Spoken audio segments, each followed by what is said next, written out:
Myriam, bonjour Myriam. Bonjour, Bienvenue Myriam, vous nous appelez d'où? de Perpignan. Très bien, et vous étiez folle amoureuse à l'âge de 19 ans. Oui, et je le suis toujours. D'accord, racontez-nous. J'ai rencontré cette personne à 19 ans et on s'est mis en couple.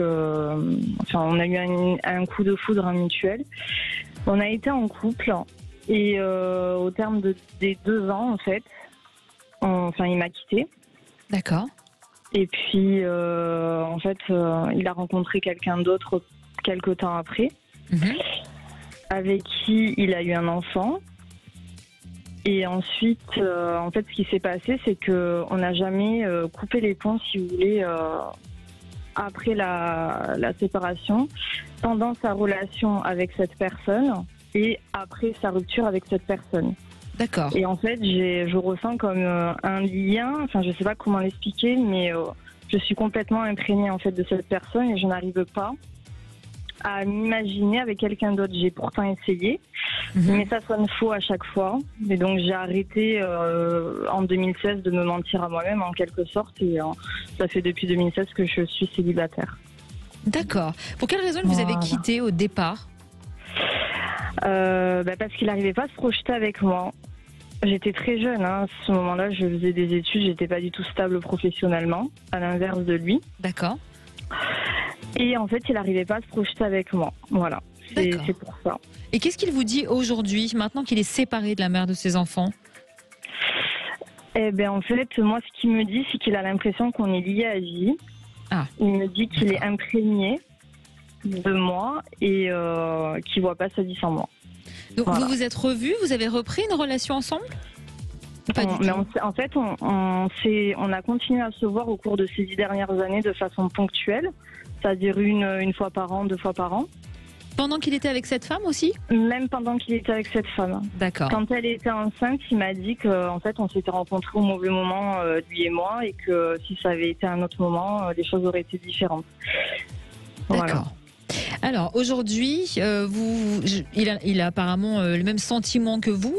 Vous parlez de quelque chose de très très fort quand même. Vous utilisez le terme imprégné. Alexandre, est-ce qu'on peut parler de karma, de rencontre karmique? Oui, après ça peut être des âmes jumelles qui aussi, se retrouvent, voilà. effectivement, mais et je le dis souvent, c'est pas parce qu'on fait la rencontre de son âme jumelle qu'on doit être ensemble et qu'on doit. Mais c'est souvent qu'il faut accomplir quelque chose. Excusez-moi du terme, mais coucher avec, vous voyez. Donc, on parle vrai sur Sud Radio, vous pouvez le dire. Parce qu'on peut rencontrer pas une seule âme jumelle, mais on peut en rencontrer plusieurs en fonction du nombre de vies dans lesquelles nous avons été. Donc, pour moi, quand vous parliez, Myriam, de le fait que vous voyez auparavant, même s'il était dans sa vie de couple et de manière ponctuelle, vous voyez intimement et vous aviez un lien physique ensemble ou juste en toute amitié? Alors en fait, c'était en toute amitié, mais en ayant toujours cette attirance profonde l'un pour l'autre. Et c'est déjà arrivé que ça dérape, lui et moi. J'allais vous poser la question, bien sûr. C'est déjà arrivé. Oui, parce que je vous demandais ça parce que je vois qu'il y a déjà eu auparavant une relation et il y a eu quelque chose de, je dirais, de physique entre vous. Alors moi, effectivement, vous avez un lien qui vous rattache tous les deux. Il y a une possibilité. Je crois que lui, quand il vous dit que il peut pas faire sa vie sans vous et vice versa, oui, il y a une sincérité dans tout ça. Mais dans la réalité et dans la vie au quotidien, ça sera beaucoup plus difficile à mettre en pratique et en place. Parce que cet homme, on dirait que il ressort avec beaucoup de contrastes. C'est entre ce qu'il dit et ce qu'il fait dans son existence. Et vous verrez que même si ensemble vous allez tenter de vouloir aller plus loin et de vous rapprocher et de peut-être de construire justement cette relation, il y a pas mal de fragilité et de difficultés qui semblent ressortir. J'aurais tendance à penser quand même que cet homme a une petite fragilité sur le plan de la stabilité psychologique. Alors je dis pas qu'il a des problèmes psy, pas du tout, mais plus par rapport à la notion de comment il peut idéaliser une relation sentimentale ou sa vie ou autre. Et c'est pour lui, c'est parfois il peut être dans un désir profond ou dans une exigence forte, et puis à la fois il peut ne pas vouloir s'engager pour autant. Vous avez cette impression aussi, Myriam? Alors, en fait, j'ai l'impression qu'il est sincère dans ce qu'il me dit, mais qu'il est beaucoup dans le mental, en fait, dans la peur. D'accord. Voilà. Et pourquoi il s'était séparé de la mère de son enfant? En fait, c'est elle qui l'a quitté. D'accord. Oui. Ce qui n'a pas dû arranger en plus ses peurs qu'il a. La peur du rejet. Oui.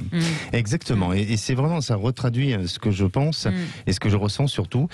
Donc c'est pour ça que oui, il a cette sincérité de vouloir aller plus loin avec vous, peut-être de se donner une deuxième chance ensemble, et vous aussi, parce que vous êtes vous vraiment dans le sentiment de l'amour, dans peut-être aussi dans ce côté un peu de romantisme, de dépendance peut-être, puisque non, parce qu'en fait moi j'ai coupé les ponts avec lui, dans le sens où comme voilà, ça fait 10 ans quand même qu'on se connaît et que dans la vie réelle il n'y a pas de concrétisation d'engagement. J'ai coupé en fait je me suis positionnée assez récemment cet été. D'accord. J'avais jamais fait ça au cours de ces 10 dernières années, mais j'ai eu comme une prise de conscience vis-à-vis de moi-même, en fait, comme en fait la prise de conscience que je devais me faire passer en priorité. Et donc en fait j'ai réalisé que auparavant, j'étais plus dans une forme d'amour sacrificiel. Et au jour d'aujourd'hui, en fait, je l'aime toujours. Je me mentirais si je disais l'inverse. Mais je ne peux pas accepter d'être dans une espèce de relation en sous-marin, quoi. Ce qui est assez paradoxal au final, puisque vous nous disiez précédemment aussi que vous ne voyez pas votre vie autrement que sans lui. Je vois pas ma vie sans lui, mais je ne peux pas me contenter d'une relation avec des miettes, en fait. Bien sûr, exactement. Bien sûr. Exactement. Donc en fait, à choisir entre les miettes ou rien, au final, je choisis rien dans le sens où je me priorise. Mais exactement, c'est pour ça que entre ce que lui souhaite et ce qui va devenir, il y a une différence dans tout ça. Et vous avez un idéal qui est peut-être un peu différent du sien, mais ça n'enlève pas le sentiment, ça n'enlève pas le désir et l'envie, mais ce que vous avez, je dirais, engagé et ce que vous avez décidé, c'est une forme de résilience, c'est une forme aussi de respect, d'estime de soi, et c'est très bien pour éviter de souffrir par la suite. Oui, et puis, il faut qu'il assume sa responsabilité de l'engagement. Et je crois que ça vous sera profitable dans l'avenir.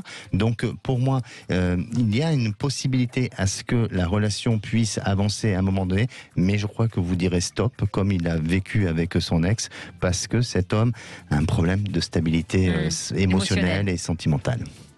On espère que ça vous a aidé, Myriam. Merci. Merci pour votre témoignage. À bientôt. À bientôt, merci.